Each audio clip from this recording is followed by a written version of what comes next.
Here's one technique to help with any addiction or craving. Hi, my name is Noelle from The Stuff They Never Taught Us, and I was listening to this podcast and I wanted to share it with you. It's with Dr. K, who's a bad habit and addiction specialist. And he said that the problem with addiction is that people have one solution for one problem. And he said that the goal shouldn't be to conquer the addiction, it's to wait it out. So I'm going to share the clip now of alternate nostril breathing. Alternate nostril breathing is a great way to do that. We start that by taking your hand and do this.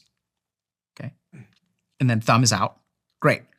Then what we're going to do is take your thumb, block the right nostril, breathe in. Now with a full breath of air, switch.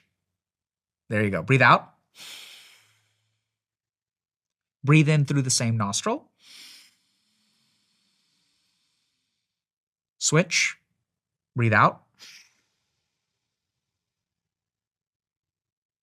In.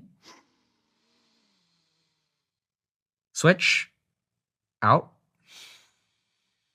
We'll do one more. So breathe in through the same nostril.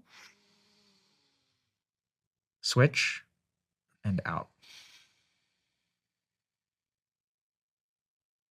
So if you do that practice, you'll notice a couple things. One is that one of your nostrils is more closed than the other. That's completely normal.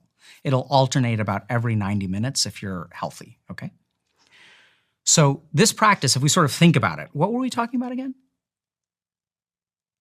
Can't remember. Exactly. Right? So this practice is interesting because it forces our attention. If I just tell you to take deep breaths, that doesn't work well because the mind can continue to be engaged, right? The mind can think about whatever it wants to. We can talk about marriage, we can talk about your house, we can talk about what you want to eat. And if I'm just sitting there meditating, observing my breath, it doesn't anchor the mind. So alternate nostril breathing is really good for a couple of reasons. The first is that it requires you to pay attention. And if you're concentrating because we're doing all this weird stuff, right, you're kind of screwing up, that's the point. Oh. Because then you're not thinking about something else.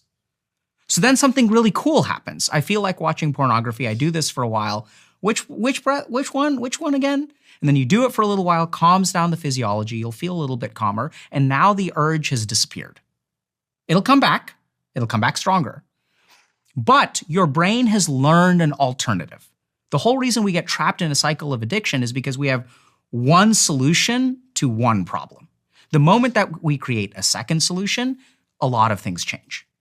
Now, we have to train that a little bit ahead of time. It's hard to do that for the first time when you have a craving. So you need to practice it for like maybe 5 to 15 minutes every single day. As you get good at it, if you have a craving for pornography, you can use that practice. And can you use that practice for other types of cravings? 100%. You can use it for anything. Now remember, the key is to practicing this before you're in the battleground. We don't wait till we're in battle, okay?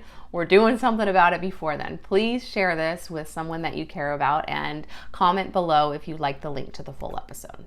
Hope this helps.